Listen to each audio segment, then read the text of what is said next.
Does the lighting in your environment nourish you or deplete you? Welcome to the Possibility Hub video series. I'm Carol Talbot, the creator and founder of the Possibility Hub, and in this episode, I'm in conversation with Dr. Shelley James, an international expert on light and well-being. Shelley is on a mission to inspire others to harness the power of the humble light bulb to be healthier, happier, and save the planet too. Hello, Shelley, and welcome to the Possibility Hub. Now, we're going to be talking about light in this session. And most of us take light for granted. You know, we wake up in the morning and there's the light, or we switch on the light in a room if it's dark. Yet, there's more to light than meets the eye, so to speak, in terms of our own health and our own wellness. And I know your background was as a branding consultant until literally a light bulb went off for you, so to speak, excuse the metaphor. So what happened that led to your fascination and immersion in light? Well, thank you. To begin with, it's a privilege to be here. Thank you so much for the opportunity to talk about this stuff, which I'm obviously passionate about. So I guess my interest really began many years ago. I was born in Jamaica. I spent most of my growing years traveling around the world, and I was acutely aware of the way that moving between the tropics or back to the UK, you'd find yourself in these very different environments. And I couldn't quite put my finger on it, but I knew it was very different. And then I went to art school. I actually ran away from home and went to art school in Paris, and did my first degree in textiles, and my first thesis was actually on color. And I got a train ticket all around Europe and took pictures of the light and the colors that people were wearing and the colors of their skin. I went, well, there seems to be something different. As we're all aware, when you get off the plane or you're in Dubai, there's a color environment. There's a way that the light is different, and the way the buildings and the people respond to that is very sort of very fascinating and very deeply, it defines our culture in interesting ways. So that was my first interest. And then I worked in branding. So I worked on big packaging projects. I worked for Visa International. And again, you use color and shape and light. When you walk into an Apple store or into another kind of store, you're very aware they're using light to create an environment or an atmosphere for you. And then I had a head injury. I fell off my bike and had all my eyes and brains, and it was all jumbled up together. So I had to learn how to retrain that system. So I spent many years actually in the dark, slowly learning how to filter information and how to create a life that was manageable, where I could be out in the world and still cope with the amazing amount of data that's coming in all the time. So that, as I grew stronger, I left the big job I had. When I was strong enough to work there, I realized I didn't want to do that anymore. And I went back to art school. I went to Bristol, and I realized that I cycled past the eye hospital and that I didn't understand how any of this stuff worked. So I knocked on the door. I used some of my old marketing skills to have them to work out how best to approach them. And they let me in, and they took some scans of my eyes, and I'd already got scans of my brain. So I became artist in residence at the eye hospital and learned how to use glass to express some of the things that I was seeing at the eye hospital and some things I was learning about in my own brain. And then that led through various means to a PhD at the Royal College of Art on optics and perception, co-supervised by the team in Bristol and also by the RCA team. And I set up a practice as a glass artist. I worked with mathematicians, with physicists, and wanted to make work where I could use light. There is some kinds of glass which behave very differently under different kinds of light. So, and I couldn't find anybody to help. So I trained as an electrician. And then I wanted to help other people to know what I knew. So I trained as a lighting designer so that I would understand the language of, light bulbs and where they go and light levels and stuff. And so I set up a practice as both in my own, as a glass artist in my own right, but also supporting other artists to make work using light and tell stories using light. And I teach at the RCA, I teach at a number of other places about all that stuff. But then through lockdown, obviously I couldn't do any of that. So I found myself living by the sea which is amazing, but not, well, actually I was still working as an electrician, but I couldn't do any of the creative stuff I was doing. And I knew that other people around me were suffering from not going outside. In fact, there's been a tripling in the number of young people with myopia because they simply haven't been getting light outside. So I went back to my old friends in Bristol and actually went all around the world and spoke to scientists and education specialists and others. Inspired by my nieces, really, I set up the social media campaign for teens about how light affects them, why it matters, what they can do about it, and what the possibilities are for them of doing that. And that led to a social media campaign with some manufacturer sponsors who kind of took a punt, really, because they weren't spending their money on other stuff. So they just said, okay, here's a couple of £1,000s. So I set up a social media campaign and it went viral. It went, had 2.5 million teens and counting. It's been amazing. And the feedback we've had is just phenomenal. But then they said, well, we don't buy the lights. No, they don't buy the lights. So who does buy the lights? People who buy lights, like you and I, when we go to the supermarket, we'd have a look and we go, honestly, I don't know. So you choose the cheapest, you choose one you think is going to fit. And you'd be surprised to know that that's pretty much what happens in the average school or hospital as well. I mean, obviously a little bit more than that, but they're trying to work out whether it's worth any more money to buy something a bit posher, really. And most of the time they say no, because it's so far down the list of priorities, really. So that led to me then doing what I do now, and I'm lucky enough to work with some amazing organizations and some brilliant companies to help them to use light to kind of ignite the possibilities in their business. So whether that be to do with their environmental performance or I work with an old people's home, and we're finding that the possibilities for lighting to shift the way that dementia affects old people, these very precious old people who mostly don't get enough daylight. I work with a large construction company on supporting their teams to introduce better quality lighting for schools with special needs. And I also actually work with the manufacturing companies to help them to communicate why lighting matters to their teams, because they've been used to just selling stuff on price too, and they can see that there's a massive possibility to do right, and also to be able to up the level of lighting in the spaces that they're responsible for. And if you look around you right now, the lights that are in the ceiling, they may have been bought 20 years ago, and certainly the ones that you buy today will be around for 20 years. So you're kind of creating a culture of legacy and care and possibility for the future. So that's what I travel all around the world. I just come back from Frankfurt, and I've been in Oslo, and here in London, and yeah, it's a really brilliant time to be working with light, because not only do we know what it's doing to us, but also we finally have some tools to do something about it. Anyway, so that's a long answer. Okay, wow. So let's talk about what light actually does for us. And you've been talking about natural light, like in lockdown, most people weren't going out and getting natural sunlight. But you've also been talking about, the light bulbs that we put on and don't really think very much about, when we put them up in the ceiling or wherever, we don't really think, is there a difference in quality in terms of how they impact us? And is it really best just to go outside and bathe in that sunlight? Yeah, great question. So light is affecting us in two ways, really. At the most basic level, there's light for vision, and then there's what we call the biological effects of light, and that's something we have only discovered about 20 years ago in mice, and it's a brand new world. And it seems as though that actually affects that non-visual system, that biological system, is active from the first few weeks in the womb, and it's the first set of neurons that start to kick off. And anyway, so we'll talk about the biological effects in a second, but they're absolutely it's an extraordinary thing. So let's think about the first one, which is vision. And so there are a couple of things that are very different about the light indoors to the light outside for your vision.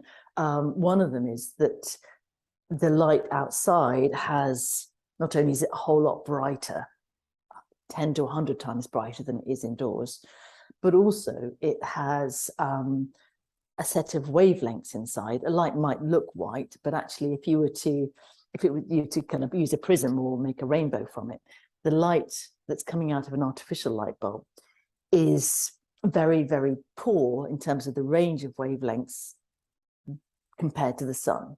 And it also only delivers a kind of a relatively narrow band. So better quality light bulbs. So that means that, so we've got the brightness, we've got the wavelengths or the color.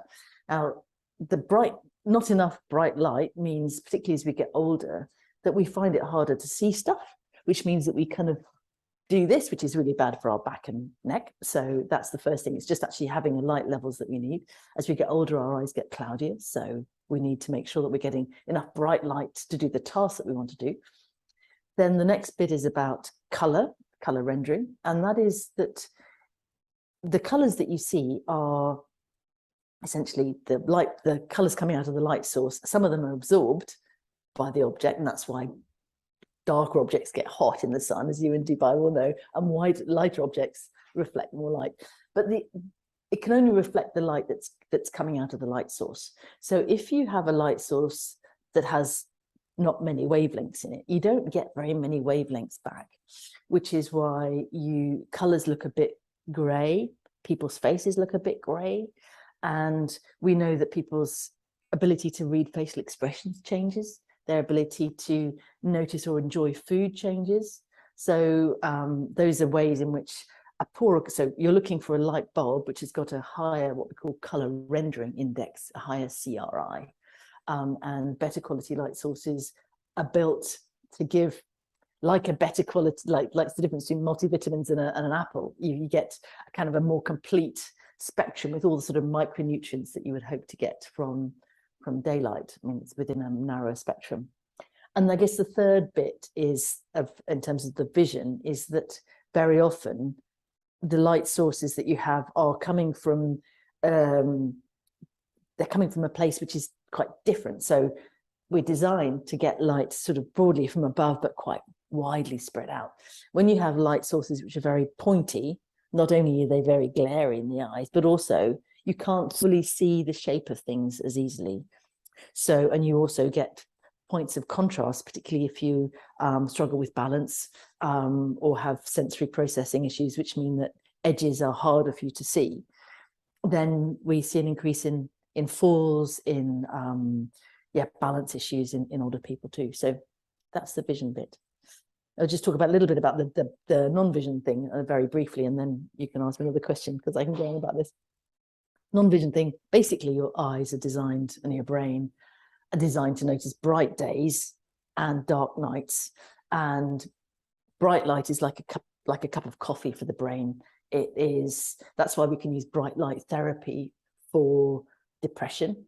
It's also why teachers are able to use bright, cool light, particularly from above, to improve reading scores, reading fluency, and a number of other measures in small children. In adolescents, we see an improvement in post-lunch dip after it's better than a nap.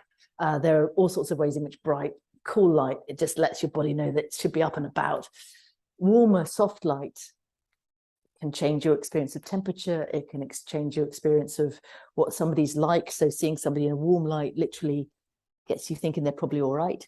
But then we need darkness. So most of the time we leave a light on or a laptop on, and that can improve. That means your brain, because you still get light through your eyelids, so it means that at night your brain never completely switches off. So you get a rise in depression, obesity, heart disease, all kinds of surprisingly powerful effects from it never really fully being dark at night. So bright mornings help you to sleep better at night, and dark nights are really important to get you into that really deep memory forming, repairing sleep that you need.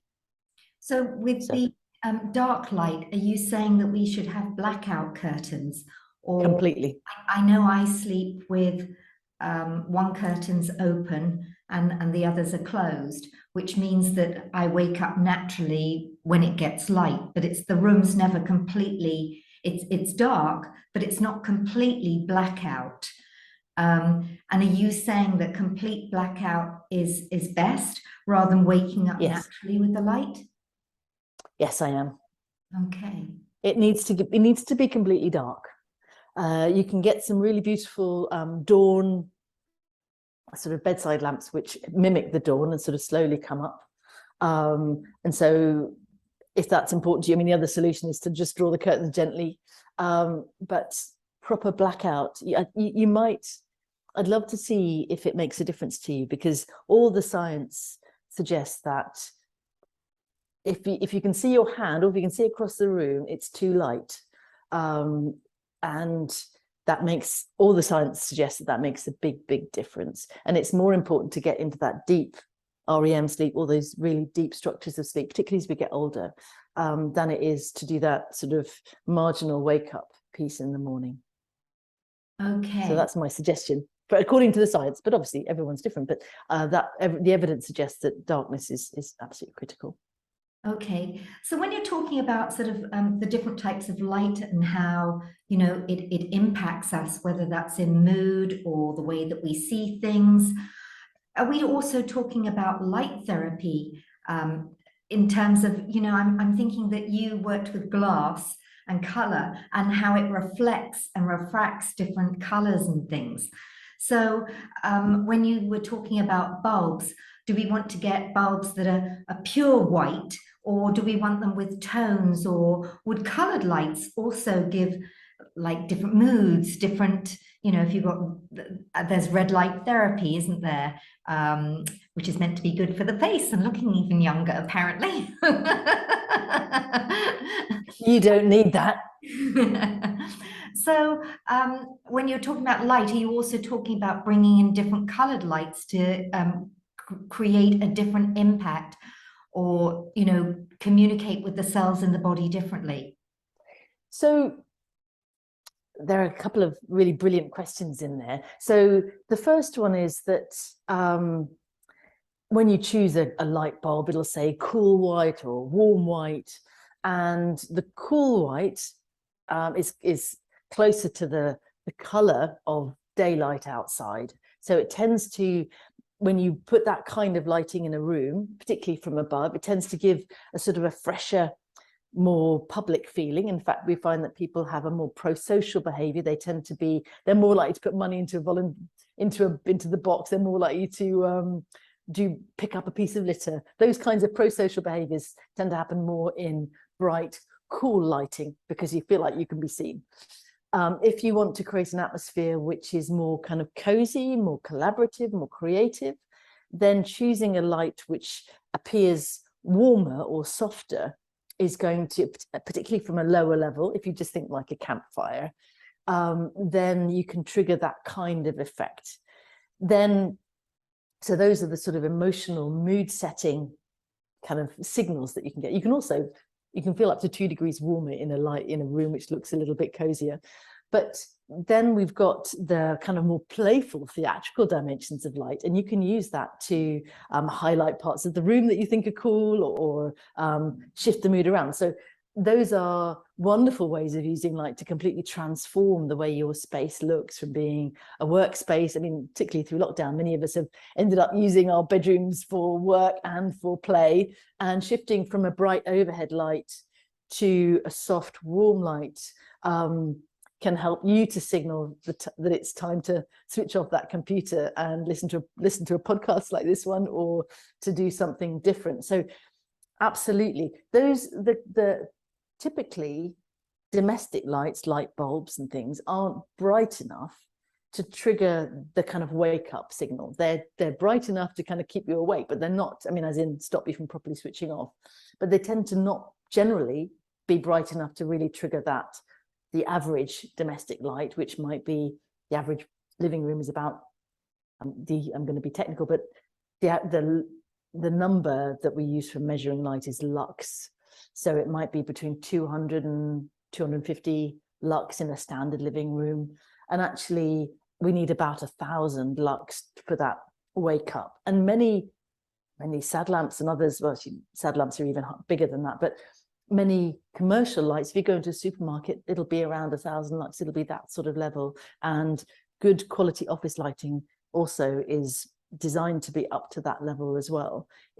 So that's going to kind of trigger that wake up signal. So, but you can use those domestic effects and a light bulb that's got a kind of a color tuning effect to shift the mood and shift your expectation of what you're supposed to be doing in the space in ways that are, yeah, really lovely. You can kind of create those pendant lights over a dining room, and people lean in. We find that at schools, that kids, where you have those lower level pendant lamps, a lovely study in, I think it was in Holland, pendant lamps, the teachers had the overhead lamps on to explain what was happening, and then switched to a low level pendant lamp for the kids to lean in and do collaborative work. How interesting. And I know you've also been involved in some studies with children with learning difficulties or challenged in other ways.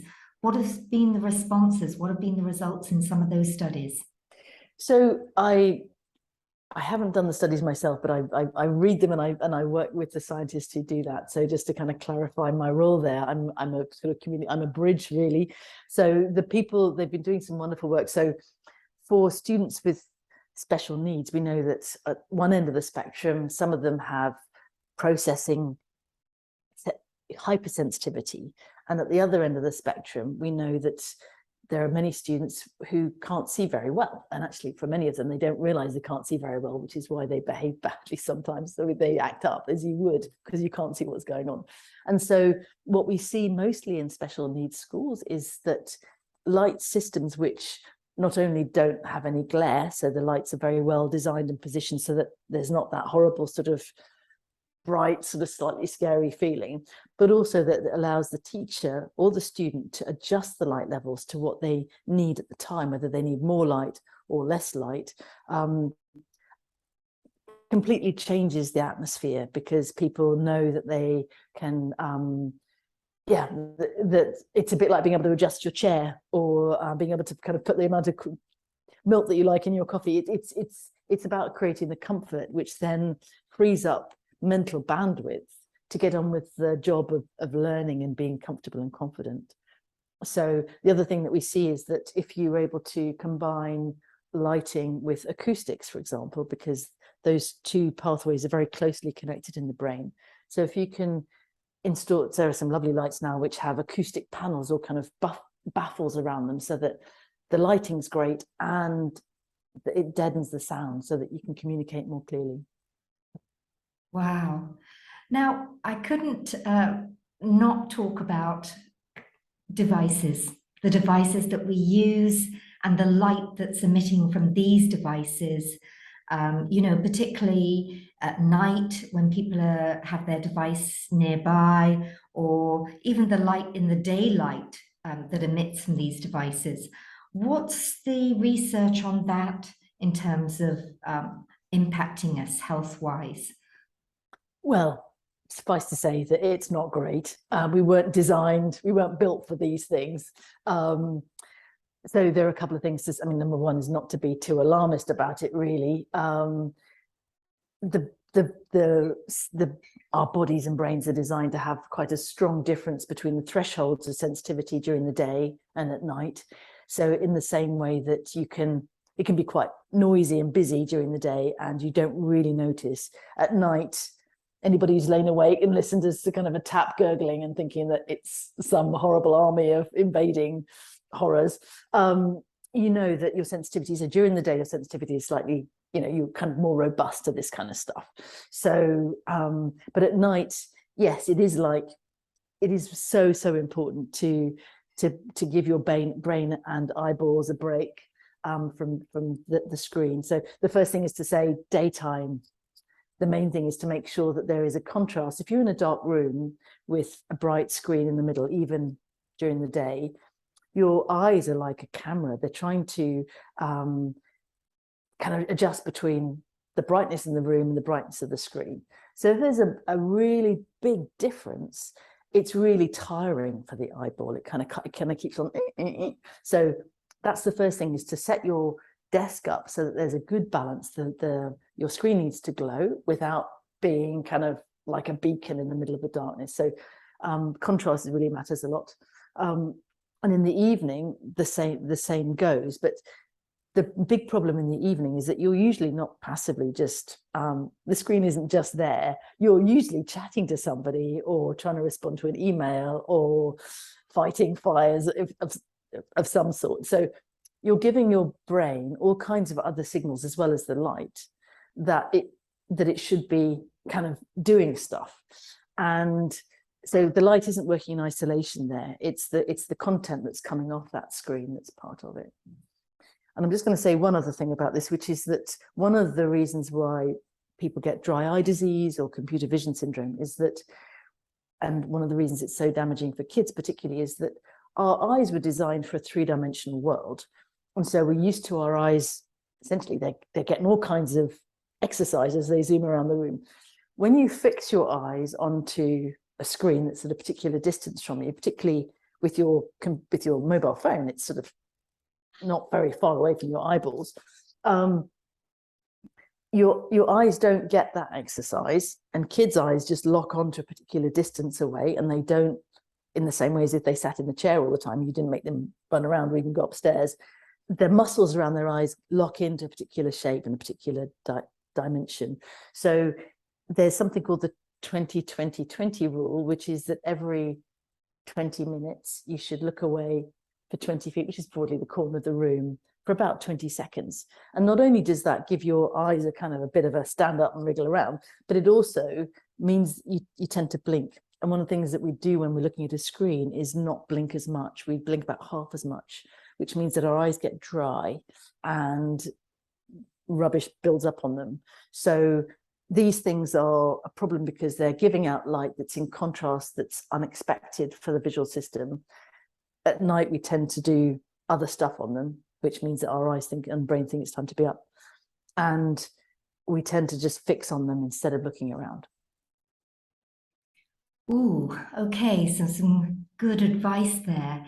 So let's, now we've focused on being inside.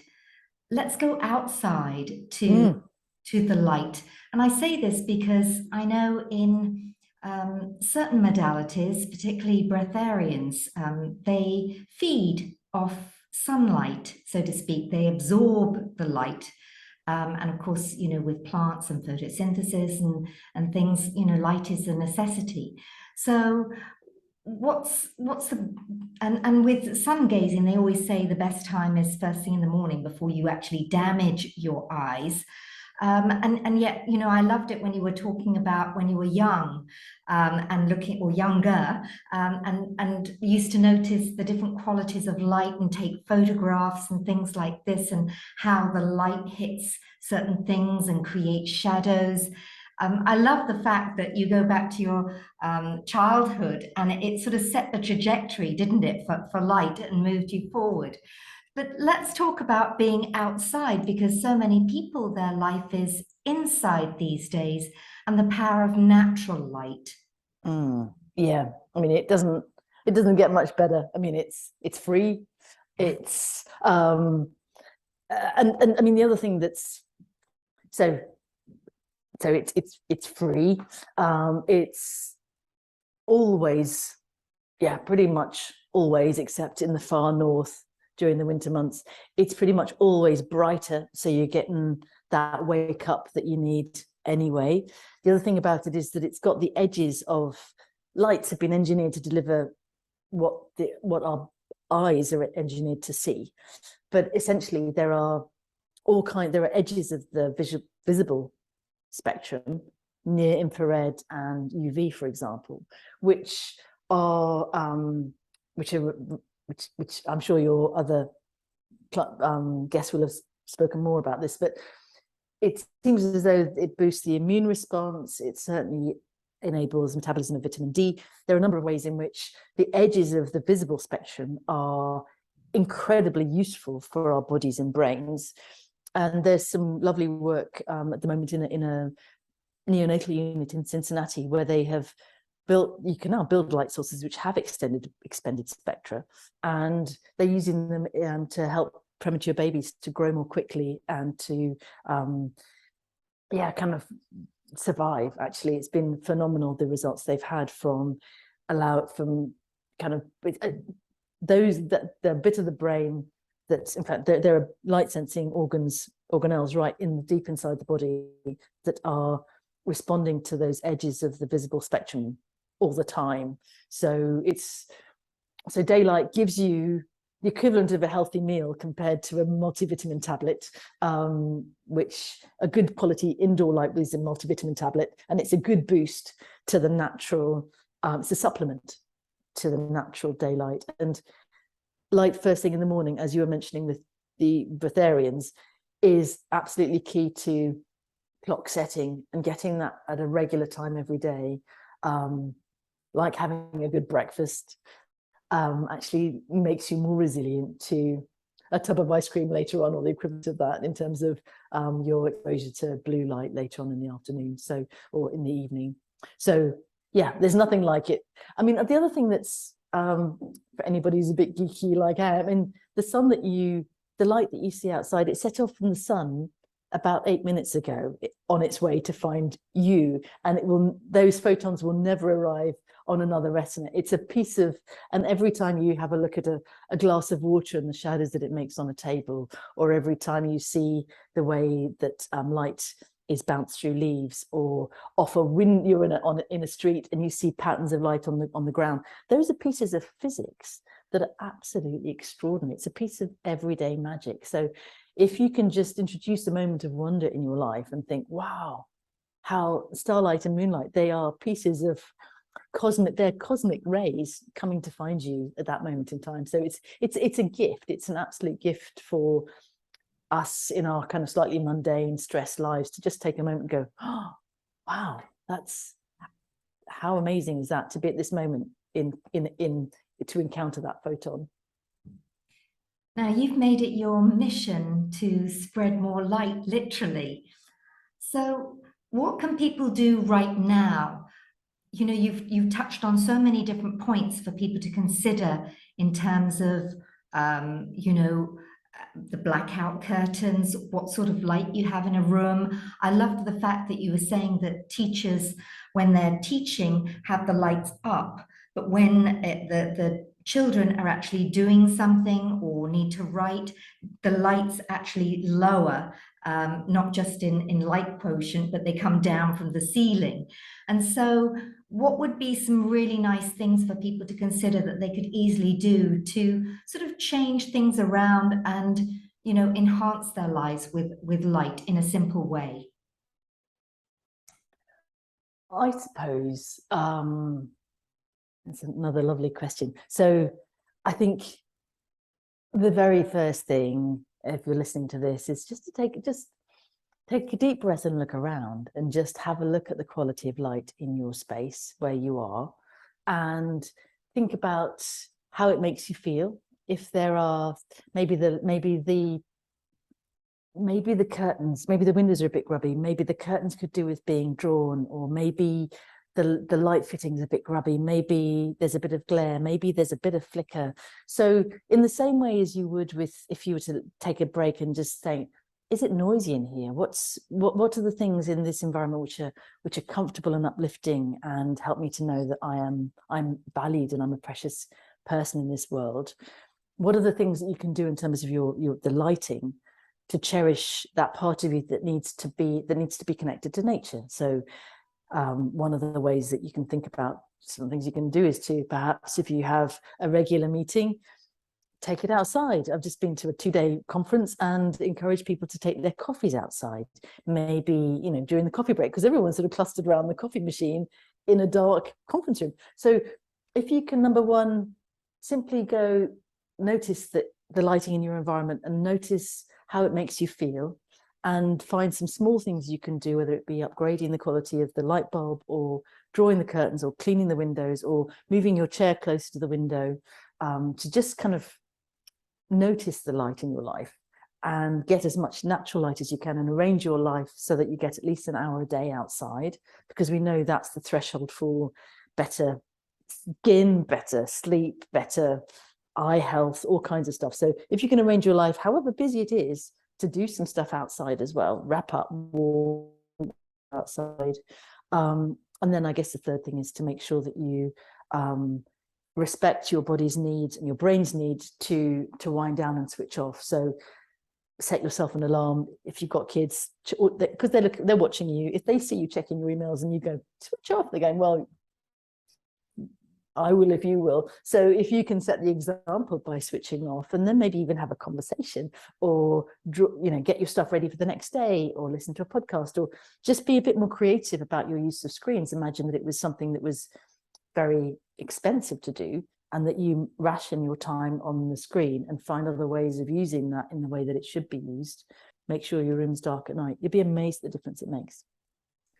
Shelley, this has been such a nourishing conversation to think so differently about light, and also expand our awareness in terms of we're always, all through the day, or in the evening when we switch on the light bulb, to think about how you're being bathed in that light. If it was water, you'd feel it. And, most people don't have the sensitivity to feel the light and take that time of, does this light enhance my mood, or does it suppress my mood? Do I want to be more of a lower energy now, or do I want to be high energy? What light is going to assist me, a bit like bringing in the colors as well. So it really has expanded my awareness of how I think about being showered and bathed in light, whether that's sunlight, moonlight, starlight, and with the artificial light that we have, maybe being a little bit more discerning about the light bulbs and noticing the difference. I'm a big fan of low lights, I must say. I dislike sort of too bright, and it would be interesting just to sort of notice what is it specifically in me that goes, oh no, too bright, too light. And see what it brings up and have a little bit more awareness. So how can people find out more about some of the studies, some of the research that you're involved in? Well, reach out to me on my website, which is ageoflightinnovations.com. I'm quite active on LinkedIn. That's usually a good place to find me. So Dr. Shelley James on LinkedIn. My email is shelley@ageoflightinnovations.com. So reach out, and I'm in the process. I post lots of things. The website's full of interviews, and every week I write a newsletter that's got some links to sciencey stuff. And I'm in the process of writing a book so that I can share some of these things. So yeah, reach out, and I'll share the information that I have, because as you can see, I'm passionate about this, and it's always just amazing when people reach out and say that, yeah, they switch the lights off and they're sleeping better and they have better mood, they've been able to lose weight, all the things that we know being healthier and happier do for us and for our families and the people we love. Because it's up to us to see the possibilities in ourselves and be our best in whatever way we can, and do the small things we can to be our brightest in the world. And so reach out and let me know how I can help. To shine our light, literally. Yeah, exactly. Light. Thank you so much, Shelley. Thoroughly enjoyed this conversation. I'm going to draw the curtains tonight completely black out, and then see how I feel differently in the morning as the light comes in. Thank you so much. Thank you. A real privilege. Thank you again.